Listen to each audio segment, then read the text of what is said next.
لقد كان لكم في رسول الله أسوة حسنة اعوذ باللہ من الشیطان الرجیم بسم اللہ الرحمن الرحیم اللہم صلی علی محمد وعلی آل محمد کما صلیت علی ابراہیم وعلی آل ابراہیم انک حمید مجید اللہم بارک علی محمد وعلی آل محمد کما بارکت علی ابراہیم وعلی آل ابراہیم انک حمید مجید۔ حدیث نمبر 307 جابر سے روایت ہے کہ رسول اللہ صلی اللہ علیہ وآلہ وسلم نے فرمایا ہمارے ساتھ چلو، فلاں صاحب بصیرت آدمی کے پاس جو کہ بنی واقف میں ہے، ہم اس کی عیادت کریں گے۔ اور جابر کہتے ہیں کہ وہ آدمی اندھا تھا۔ اب اللہ کے رسول اتنی حکمت سے بات کرتے تھے، اتنی سمجھداری سے بات کرتے تھے کہ انسان حیران رہ جاتا ہے۔ ہوا یہ کہ ایک نابینا شخص تھا، تو رسول اللہ صلی اللہ علیہ وسلم اس کی عیادت کے لیے جا رہے تھے۔ اب بجائے اس کے کہ آپ یہ کہتے کہ ہم فلاں نابینا آدمی کی عیادت کے لیے جا رہے ہیں، اللہ کے رسول نے پتہ ہے کیا لفظ استعمال کیا؟ ہم فلاں صاحب بصیرت آدمی کی طرف جا رہے ہیں، یعنی وہ شخص آنکھیں تو اس کی نہیں دیکھتی لیکن اس کا دل دیکھتا، وہ صاحب بصیرت ہے۔ آپ کو پتہ ہے ایک لفظ ہوتا ہے بصارت، بصارت آنکھوں کی بصارت کو کہتے ہیں، اور بصیرت دل کی سمجھداری کو کہتے ہیں۔ تو رسول اللہ صلی اللہ علیہ وسلم نے اس کے لیے نابینا کا لفظ استعمال کرنا پسند نہیں فرمایا، آپ نے اس کے لیے صاحب بصیرت کا لفظ استعمال کیا کہ اس کی اگرچہ اس کی چہرے کی آنکھیں نہیں ہیں لیکن اس کے دل کی آنکھیں کھلی ہیں۔ تو آؤ ہم اس صاحب بصیرت آدمی کی عیادت کرنے کے لیے چلے جو کہ بنی واقف قبیلے کا ہے۔ ایک تو آپ کو یہ بات سمجھ آئی کہ اللہ کے رسول الفاظ کا چناؤ کتنا خوبصورت کرتے تھے، جس کے ساتھ کسی کو تکلیف ہونے کی بجائے راحت ملتی۔ نمبر 2 کہ آپ عیادت کرتے تھے۔ اب عیادت کرنا اتنا بڑا نیکی کا کام ہوتا ہے کہ جب انسان عیادت کرنے کے لیے جا رہا ہوتا ہے، اگر صبح جا رہا ہوتا ہے تو شام تک 70,000 فرشتے اس کے لیے دعائیں کر رہے ہوتے ہیں، اور اگر کوئی شام کو جا رہا ہوتا ہے تو صبح تک 70,000 فرشتے اس کے لیے دعائیں کر رہے ہوتے ہیں۔ اور جب انسان عیادت کے لیے مریض کے پاس جا کر بیٹھ جاتا ہے تو انسان اس وقت جنت کے میوے کھا رہا ہوتا ہے۔ یہ عیادت اتنا بڑا ثواب ہے اس کا۔ ہم لوگ عیادت کرتے ہیں لیکن ہماری عیادت بھی وہ تعلقات کی طرح ہوتی ہے، بدلے کی عیادت ہو رہی ہوتی ہے۔ میں فلاں میری عیادت کے لیے آیا تھا، میں اس کی عیادت کے لیے جا رہا ہوں، یا میری بیٹی کی ساس اسپتال میں داخل ہے، نانا عیادت کی تو میری بیٹی کو تانے ملیں گے۔ ارے بھی آپ کی بیٹی کو تانے نہیں ملیں گے، اجر آپ کو کوئی نہیں ملے گا۔ اجر آپ کو تبھی ملے گا جب آپ اللہ کی خاطر عیادت کریں۔ اور عیادت کرنے سے ہوتا کیا ہے؟ ایک تو آپ کو بڑی نصیحت ہوتی ہے، جب انسان عیادت کرنے جاتا ہے تو دل میں خیال پیدا ہوتا ہے اللہ تو نے مجھے صحت دی ہے، یہ شخص تو بیمار ہے مجھے تو نے صحت دی ہے، انسان دل میں اللہ کا شکر کرتا ہے۔ دوسری بات ہے کہ جو مریض ہوتا ہے اس کو کتنی تسلی ہوتی ہے، فلاں میری عیادت کے لیے آیا ہے۔ آپ مریض کے پاس بیٹھیں، اس کو ہمیشہ اچھی بات کہیں، اگرچہ آپ کی اچھی بات کرنے سے حالات تو نہیں بدلیں گے لیکن مریض کو حوصلہ ہو جاتا ہے۔ مریض جتنا بھی بیمار کیوں نہ ہو اسے کبھی یہ نہ کہیں گے مرض بڑا خطرناک ہوتا ہے، کینسر میں تو بندہ مر جاتا ہے، یہ آپ کی بے وقوفی ہے۔ ایسا کہیں اللہ رحمت کر دیں گے، اللہ مہربانی کر دیں گے، اللہ ضرور شفا دے دیں گے۔ اللہ کی رحمت سے بڑی پکی امید ہے، اللہ تعالیٰ تمہیں اپنے پاؤں پہ کھڑا کر دیں گے۔ ان باتوں سے اگلے کو حوصلہ ہو جاتا ہے، اگلے کو تسلی ہو جاتی ہے۔ دوسری بات، مریض کے پاس زیادہ دیر نہ ٹھہریں۔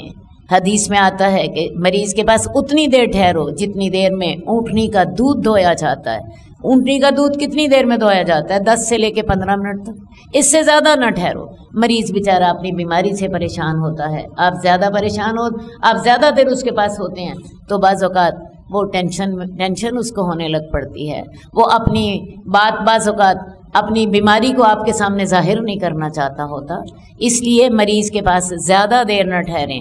اور اس کے علاوہ میں آپ کو ایک اور بات بتاؤں، اللہ کے رسول صلی اللہ علیہ وآلہ وسلم چھوٹی چھوٹی بیماریوں پر بھی کسی کی عیادت کرتے تھے، اپنی امت کو سکھانے کے لیے۔ شاید حدیث میں آتا ہے کہ ایک صحابی کی آنکھیں دکھتی تھیں، اللہ کے رسول صلی اللہ علیہ وسلم اس کی عیادت کے لیے چلے گئے۔ حالانکہ آنکھیں دکھنا ہمارے خیال میں کوئی اتنی بڑی بیماری نہیں ہوتی، لیکن اگر انسان یہ ثواب لینا چاہے تو میں آپ کو بتاؤں، پھر تو انسان بہانے ڈھونڈتا ہے کہ مجھے کون سے موقع ملیں، میں ان موقعوں سے فائدہ اٹھاؤں۔ حدیث نمبر 308، ابو مسعود انصاری کہتے ہیں کہ ایک انصار میں ایک آدمی تھا جس کا نام ابو شعیب تھا، اس کا غلام قصاب تھا۔ اس نے اپنے غلام سے کہا کھانا تیار کرو، میں رسول اللہ صلی اللہ علیہ وآلہ وسلم کو 5 آدمیوں سمیت دعوت دینے کے لیے جا رہا ہوں۔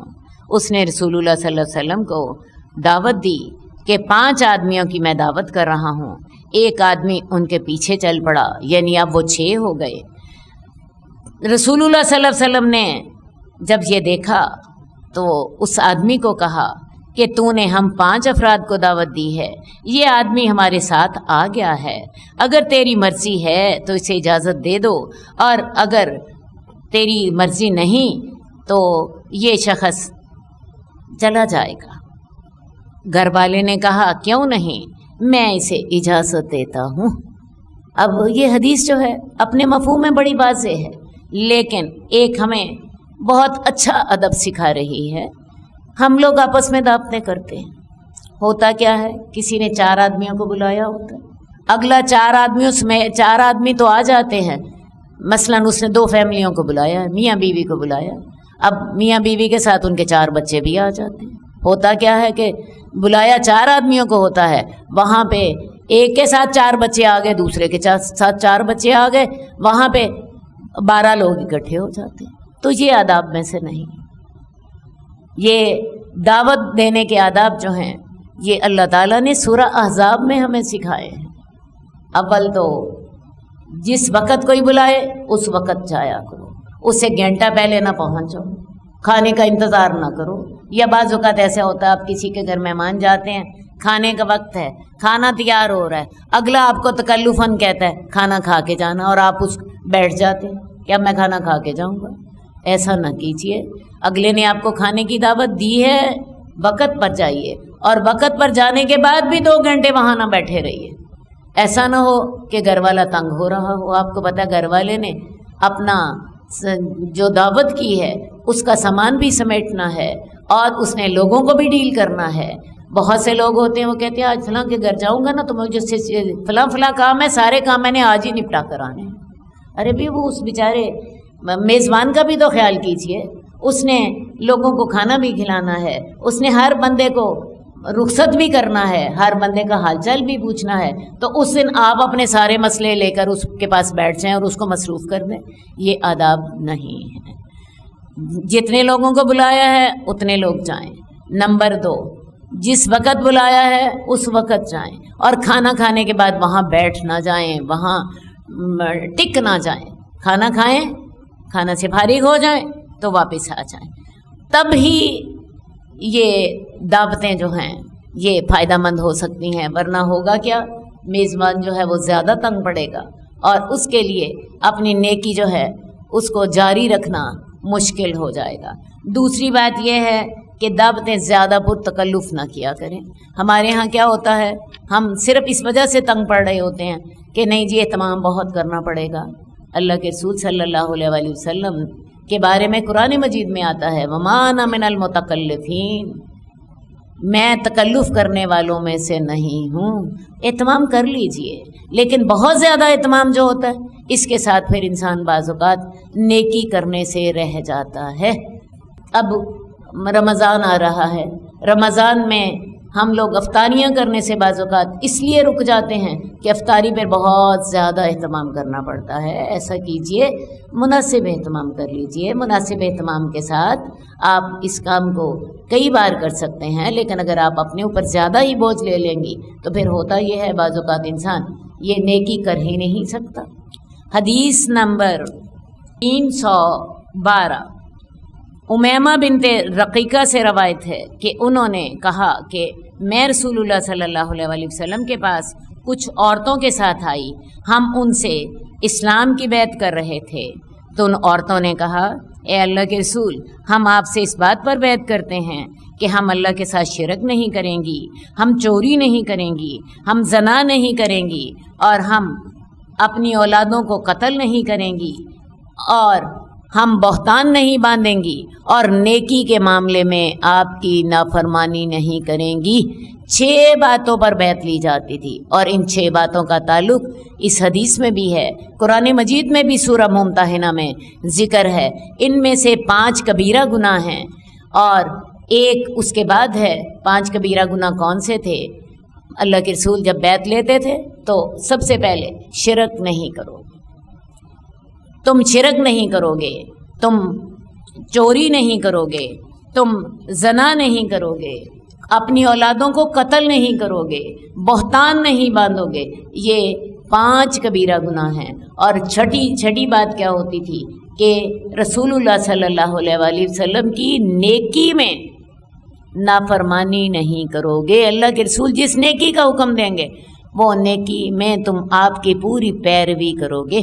تو یہ جو ہیں حضرت امیمہ بنت رقیقہ کہتی ہیں ہم رسول اللہ صلی اللہ علیہ وسلم کے ساتھ کچھ عورتوں کے ساتھ آئے، اور ہم نے ان 6 باتوں پر رسول اللہ صلی اللہ علیہ وسلم کی سے بیعت کی۔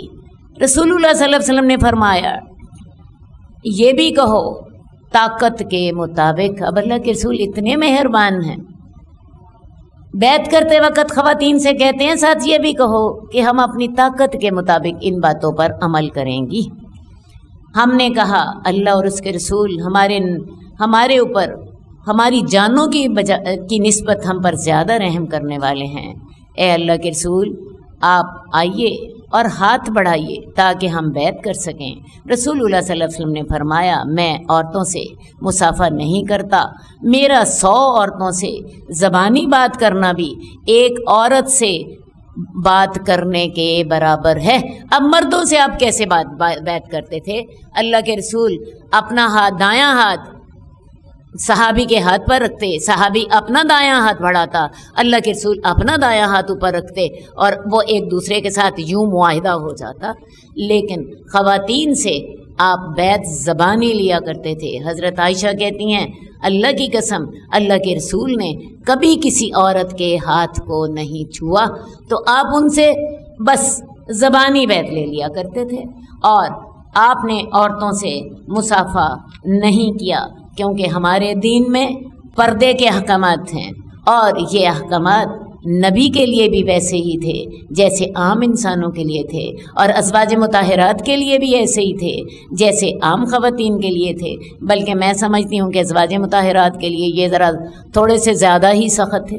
ازواج مطہرات کے لیے اللہ تعالیٰ نے قرآن مجید میں اعلان کر دیا تھا کہ یہ تمہاری مائیں ہیں، اور صرف انہیں زبانی مائیں نہیں کہا گیا تھا بلکہ ساتھ ہی یہ بھی کہہ دیا گیا تھا کہ امت کا کوئی فرد ان سے نکاح نہیں کر سکتا، وہ امت کے لیے حلال نہیں تھی۔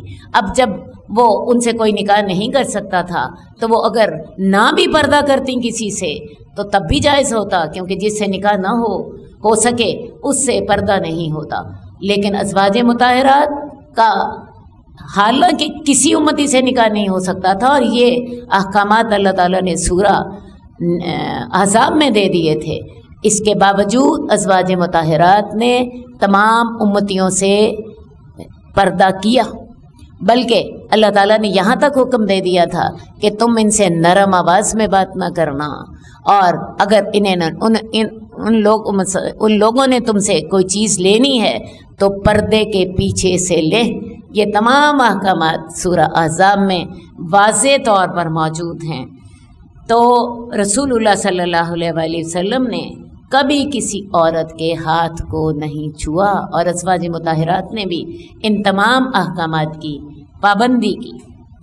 حدیث نمبر 316 جابر بن عبداللہ سے روایت ہے کہ رسول اللہ صلی اللہ علیہ وسلم نے فرمایا رات چھا جانے کے بعد رات کی گفتگو سے بچو، کیونکہ تم نہیں جانتے اللہ تعالیٰ اپنی مخلوق سے کیا کرنے والے ہیں۔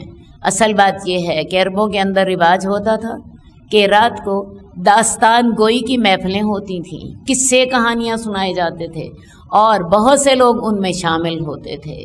تو رسول اللہ صلی اللہ علیہ وسلم نے فرمایا کہ رات جب چھا جائے، عشاء کی نماز ہو جائے، تو اس کے بعد یہ قصے کہانیاں کی محفلیں جو ہیں یہ نہ لگایا کرو، کیونکہ تمہیں نہیں پتا کہ اللہ تعالیٰ نے اپنے مخلوقات سے کیا کرنا ہے۔ اس وقت بلائیں نازل ہوتی ہیں، اس وقت بلائیں نازل ہوتی ہیں، اور اسی لیے حکم تھا کہ اس وقت بچوں کو بھی گھروں میں روک لیا کرو، تو اس وقت تم اپنی محفلیں نہ لگایا کرو۔ اور حدیث میں آتا ہے کہ رسول اللہ صلی اللہ علیہ وسلم کو عشاء کے بعد باتیں کرنا ناپسند تھا۔ اللہ کے رسول صلی اللہ علیہ وسلم عشاء کے بعد جلدی سو جاتے تھے، اور اسی وجہ سے ہی رسول اللہ صلی اللہ علیہ وسلم نے ساری عمر تہجد پڑھی ہے۔ میں نے اس بات پہ بڑا غور کیا کہ اللہ کے رسول صلی اللہ علیہ وسلم کی اتنی ذمہ داریاں تھیں۔ دیکھیے جی، ساری دنیا کو آپ نے اللہ کا پیغام پہنچانا تھا۔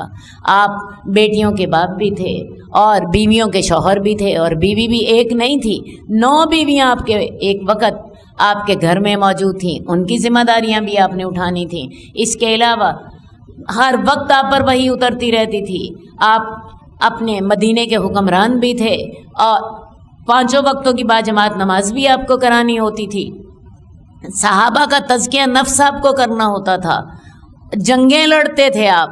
اس کے علاوہ جو تھیں پوری دنیا تک اللہ کا پیغام پہنچانا آپ کی ذمہ داری تھی، تو اس کے باوجود کبھی آپ کی تہجد ضائع نہ ہوئی۔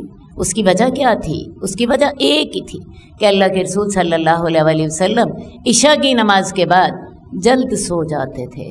ویسے بھی میں آپ کو بتاؤں، جو رات ابتدائی رات ہے، نیند کے لیے یہ زیادہ مفید ہوتی ہے۔ اگر ابتدائی رات کو میں سو جایا جائے تو جو پچھلی رات کا حصہ ہوتا ہے وہ نیند کے لیے زیادہ مفید نہیں ہوتا۔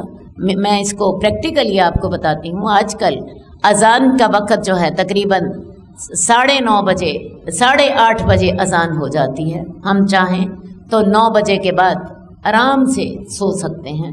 اب 9 بجے سے لے کے رات 12-1 بجے تک کے جو 4 گھنٹے ہیں، وہ 1 بجے کے سے لے کر صبح 4 بجے تک کے جو 3 گھنٹے ہیں، یہ 3 گھنٹے اور یہ 4 گھنٹے، یہ ابتدائی رات کے 3 گھنٹے اور پچھلی رات کے 3 گھنٹے یہ برابر نہیں ہیں۔ ابتدائی رات کے 2 گھنٹے پچھلی رات کے 3 گھنٹوں کے برابر ہوتے ہیں۔ یہ سائنٹیفک فیکٹس ہیں۔ تو رسول اللہ صلی اللہ علیہ وسلم ابتدائی رات سو جاتے، اس کے بعد آپ تہجد کے لیے اٹھتے، اور تہجد کے لیے 1 گھنٹہ 2 گھنٹے یا اللہ اس سے زیادہ کی توفیق دیتے، اتنی نماز پڑھتے، اور پھر فجر سے پہلے آپ سوئے ہوتے۔ حضرت عائشہ کہتی ہیں کہ جب بھی اللہ کے رسول میرے پاس ہوتے، فجر کے وقت آپ اٹھتے، یعنی پہلے ابتدائی رات سوتے، پھر تہجد پڑھتے، پھر سو جاتے، اور فجر کے وقت آپ پھر دوبارہ اٹھتے، اور پھر فجر کی نماز پڑھنے کے بعد آپ اشراق تک وہیں بیٹھے رہتے، اپنی جگہ پر اللہ کو یاد کرتے رہتے۔ تو اتنی عبادتیں اسی لیے ممکن ہو جاتی کہ آپ رات کا ابتدائی حصہ سو جاتے، اور جب رات چھوٹی ہوتی تو پھر آپ دوپہر کو قیلولہ بھی فرماتے۔ تو میری بہنوں، آج ہم یہ سارا وقت جو ہے ضائع کر دیتے ہیں، اور کہاں ضائع کرتے ہیں؟ فضول باتوں میں۔ بہت سے گھروں میں رات کا کھانا ہی 10 بجے کھایا جا رہا ہوتا ہے، اور بہت سے گھروں میں 2 بجے تک ٹی وی دیکھا جا رہا ہوتا ہے، یا ٹی وی دیکھنے کے بعد باتیں کی جا رہی ہوتی ہیں۔ تو میں آپ کو بتاؤں، آپ برکت کا وقت تو، سونے کا وقت تو ضائع کر دیتے ہیں۔ اللہ کے رسول کو عشاء کے بعد باتیں کرنا پسند نہیں تھا۔ آپ اگر تہجد پڑھنا چاہتی ہیں تو رات کو لازماً جلدی سونا ہوگا، اور تہجد نہیں بھی پڑھنی، فجر کی نماز تو ہر ایک نے پڑھنی ہے، اس کے بغیر تو گزارا ہی نہیں ہے۔ وہ بھی رات کو جلدی سوئیں گے تو فجر کی نماز کے لیے فریش ہو کر آپ اٹھ سکیں گے۔ تو ویسے بھی اس رات کے وقت میں بلائیں نازل ہوتی ہیں۔ اللہ کے رسول صلی اللہ علیہ وسلم نے اس لیے بھی بچوں کو کے لیے حکم دیا تھا کہ رات جب چھا جائے تو بچوں کو گھروں میں رکھو۔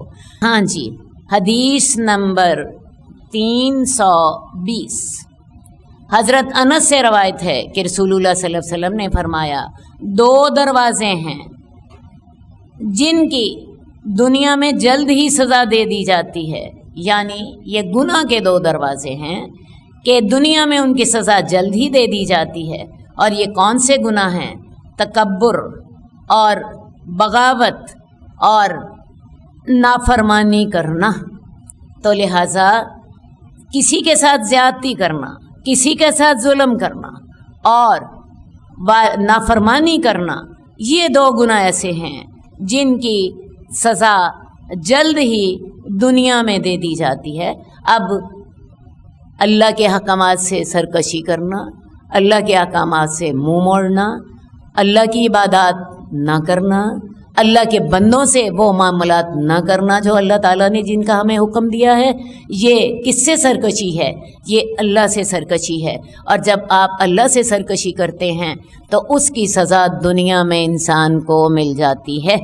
اس کے علاوہ والدین کی نافرمانی کرنا، اس کی سزا دنیا میں لازماً ملتی ہے، آخرت میں تو ملے گی ہی۔ تو لہٰذا جب آپ اللہ کے فرما بردار نہیں رہتے اور جب آپ اللہ کے بندوں کے حق ادا نہیں کرتے تو پھر سزا تو ملنی ہی ملنی ہے، آخرت میں تو ملے گی لازماً، لیکن انسان کی دنیا بھی پھر جہنم بن جاتی ہے۔ اپنے والدین کی فرما برداری کریں، ان کی دعائیں لیں، اللہ تعالیٰ ان کی خدمت کریں، ان کے ساتھ جو نیکی ہو سکتی ہے کریں، تو یہ دنیا بھی آپ کی جنت بن جائے گی اور آخرت کی جنت آپ کا انتظار کرے گی۔ اسی طرح اللہ کی فرما برداری کرنے سے ہی برکتیں نازل ہوتی ہیں، اللہ کی فرما برداری کرنے سے ہی اللہ کی رحمتیں ہوتی ہیں۔ اللہ جب راضی ہو جاتے ہیں تو اپنے بندے پر اپنی ساری رحمتیں کر دیتے ہیں۔ ان رحمتوں میں رزق بھی ہوتا ہے، ان رحمتوں میں خاندان کے اندر پیار اور محبت بھی ہوتا ہے۔ میں آپ کو بتاؤں، اگر خاندان کے اندر ہی پیار اور محبت نہ ہو، بے برکتی ہو جائے، وہاں پہ اولاد اور والدین ایک دوسرے کے دشمن بن جاتے ہیں، بہن اور بھائی ایک دوسرے کے دشمن بن جاتے ہیں، باپ اور بیٹا ایک دوسرے کے دشمن بن جاتے ہیں۔ ہمیں تو اللہ کی رحمتوں کی قدم قدم پہ ضرورت ہے، ہمیں اللہ کی برکتوں کی ہر لمحے ضرورت ہے، اور اس کے حاصل کرنے کا ایک ہی طریقہ ہے، اللہ کی فرما برداری کریں، اللہ کے بندوں کے حق ادا کریں، تو انشاءاللہ تعالی یہ دنیا بھی آپ کے لیے حسنہ بن جائے گی۔ ہم دعا اللہ سے کرتے ہیں نا، ربنا آتنا فی الدنیا حسنۃ وفی الآخرۃ حسنۃ وقنا عذاب النار۔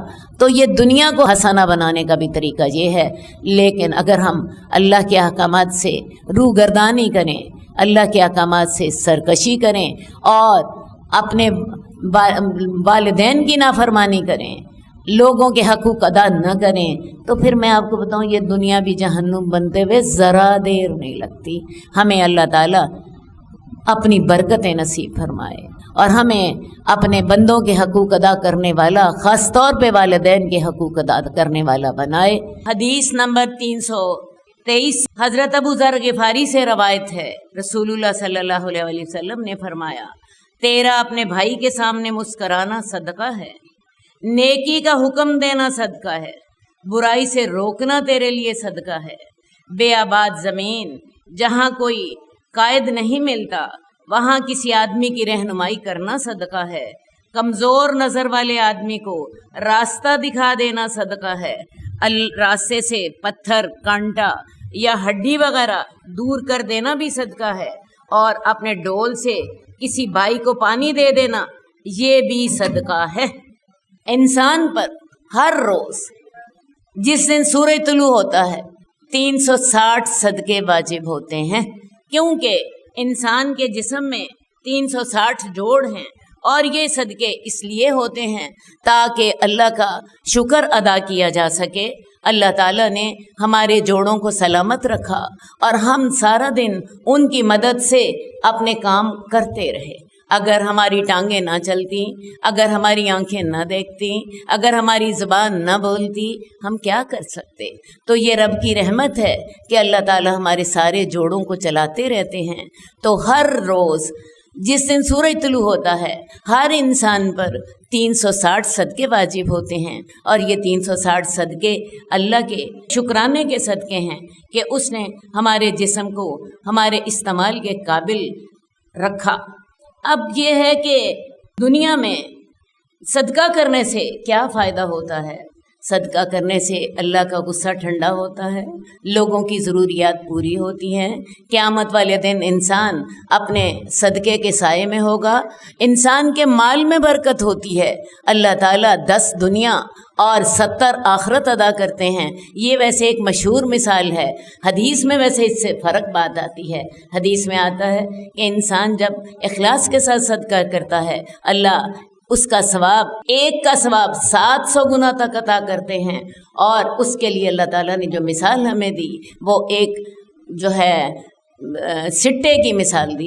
انسان ایک دانہ بوتا ہے، اس سے 7 سٹے اگتے ہیں، اور ہر سٹے میں 100 دانے ہوتے ہیں، تو لہٰذا ایک دانہ بونے سے 700 تک دانے انسان کو حاصل ہوتے ہیں۔ یہ مثال اللہ تعالیٰ نے سورہ بقرہ میں بتائی ہے، اور اسی پہ بس نہیں کیا، ساتھ ہی یہ بھی فرما دیا واللہ یضاعف لمن یشاء، اللہ جسے چاہتا ہے اس سے بھی زیادہ اجر عطا فرما دیتا ہے۔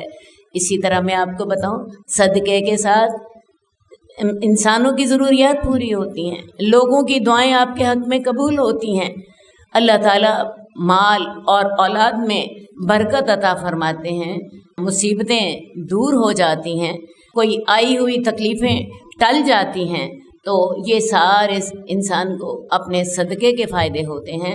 اب اس حدیث میں رسول اللہ صلی اللہ علیہ وسلم نے ہمیں بتایا کہ صدقے کی قسمیں کون کون سی ہیں۔ تیرا اپنے بھائی سے مسکرا کر ملنا صدقہ ہے۔ اب دیکھیے، مسکرا کے ملنا یہ بھی صدقہ ہے، نیکی کا حکم دینا صدقہ ہے، برائی سے منع کرنا صدقہ ہے، کسی کو نیکی کا حکم دے دیجئے، برائی سے منع کر دیجئے، کسی کو دین کی بات بتا دیجئے، کسی کو علم سکھا دیجئے، یہ سب سے بڑا صدقہ ہے، کیونکہ اس کے ساتھ انسان اپنی اصلاح کر لیتا ہے۔ بے آباد زمین جہاں کوئی رہنمائی کرنے والا نہیں ملتا، وہاں کسی شخص کی رہنمائی کر دینا، اسے سیدھا راستہ بتا دینا صدقہ ہے۔ کسی آدمی کو راستہ دکھا دینا صدقہ ہے، راستے سے پتھر ہٹا دیں، کانٹا ہٹا دیں، ہڈی دور کر دیں، یہ بھی صدقہ ہے۔ کسی کو یہ تکلیف دے گی تو میں اس تکلیف کو انسان سے دور کر دیتا ہوں، اور اپنے ڈول سے کسی بھائی کو پانی دے دینا بھی صدقہ ہے۔ تم کنویں سے پانی نکال رہے ہو تو اپنے ڈول میں سے پانی نکال کے کسی اور کے برتن میں ڈال دو، تو یہ بھی صدقہ ہے۔ اور اس کے علاوہ حدیث میں آتا ہے کہ الحمدللہ کہنا صدقہ ہے، اللہ اکبر کہنا صدقہ ہے، سبحان اللہ کہنا صدقہ ہے، کسی کے کام آنا صدقہ ہے۔ تو یہ صدقے کی جو ہیں 360 کی تعداد ہم نے پوری کرنی ہوتی ہے، یہ ہر انسان پر لازمی ہے، اور اسی کے ساتھ اس کی زندگی میں برکت آتی ہے۔ روزانہ صبح اٹھ کے سوچا کریں کہ یہ میں نے 360 صدقے کیسے پورے کرنے ہیں، کس کس کے ساتھ نیکی کرنی ہے، میں کس کس کے ساتھ نیکی کر سکتی ہوں اپنے حالات اور اپنے وسائل کے مطابق۔ تو یہ تمام مختلف قسم کے صدقے جو ہیں آپ کے سامنے موجود ہیں۔ اللہ تعالی ہمیں ان صدقوں کو ادا کرنے کی توفیق دے۔ ویسے حدیث میں آتا ہے کہ یہ جو 360 صدقے ہم نے کرنے ہوتے ہیں، اگر ان کی جگہ پہ 2 رکعت اشراق کی نماز پڑھ لیں تو وہ ان تمام صدقوں کو کافی ہوتی ہے۔ تو لہٰذا جون سی صورت آپ چاہیں اختیار کر لیں، جون سی آپ کو پسند ہو، جو آپ کے دل کو لگتی ہو، یہ صدقے کرنے ضرور ہیں۔ حدیث نمبر 326، انس بن مالک کہتے ہیں کہ رسول اللہ صلی اللہ علیہ وسلم نے فرمایا، ٹھہراؤ اور آہستگی اللہ تعالیٰ کی طرف سے ہے، اور جلد بازی اور سرعت شیطان کی طرف سے ہے۔ اصل میں ہوا یہ کہ ایک وفد جو تھا، عبد القیس کا وفد، آپ کے پاس آیا۔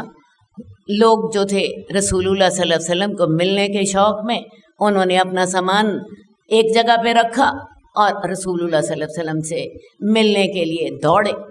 ویسے تو یہ کام بھی بڑا نیک تھا، رسول اللہ صلی اللہ علیہ وسلم سے محبت کرنا بہت بڑی نیکی کا کام ہے۔ تو وہ لوگ آئے اور انہوں نے جلدی سے رسول اللہ صلی اللہ علیہ وسلم سے ملاقات کی اور آپ کو مل کے اپنا دل ٹھنڈا کیا۔ لیکن ان کے جو سردار تھے وہ انہوں نے کیا کیا کہ انہوں نے سامان کو درست طریقے سے رکھا، سواریاں باندھی، تھوڑا سا اپنے آپ کو سیٹ کیا، اور اس کے بعد پھر رسول اللہ صلی اللہ علیہ وسلم سے ملنے کے لیے تشریف لائے۔ اس وقت رسول اللہ صلی اللہ علیہ وسلم نے یہ الفاظ کہے تھے کہ ٹھہراؤ اور سوچ سمجھ کے کام کرنا یہ اللہ کی طرف سے ہے۔ اللہ کو یہ صرف پسند ہے کہ انسان اپنے کاموں میں جلد بازی نہ کرے، بلکہ سوچ سمجھ کے بڑی حکمت کے ساتھ یہ کام کرے۔ تو وہ جو ان کے وفد کے رہنما تھے، میں نے آپ کو بتایا، انہوں نے سامان سنبھالا، انہوں نے اپنے جانوروں کو بٹھایا اور خود بھی اپنا تھوڑا سا حال درست کر کے رسول اللہ صلی اللہ علیہ وسلم کی خدمت میں آئے۔ تو آپ نے ان کی تعریف کرتے ہوئے یہ الفاظ فرمائے، تو اپنے کاموں کو سوچ سمجھ کے کریں۔ جلد بازی سے کام کرنے سے نقصان ہوتا ہے، بلکہ بعض اوقات آپ نے دیکھا ہوگا کہ جو کام ہم زیادہ جلدی کرنے کی کوشش کر رہے ہوتے ہیں اس میں اور زیادہ خرابی ہو جاتی ہے۔ جلد بازی شیطان کی طرف سے ہوتی ہے، اس میں بس انسان ایک ہی پہلو پہ سوچ رہا ہوتا ہے کہ میں فوراً یہ کام کر لوں، تو اس میں بجائے فائدے کے آپ کو نقصان بھی ہو جاتا ہے۔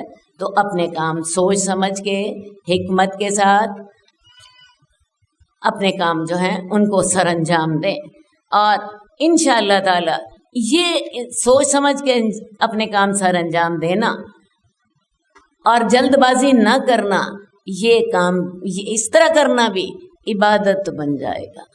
میں آپ کو روزانہ بتاتی ہوں کہ بہت سے کام ہم عادت کے طور پہ کر رہے ہوتے ہیں، کیونکہ زندگی گزارنی ہے، زندگی گزارنے کے لیے ہمیں بہت سے کاموں کی ضرورت ہوتی ہے۔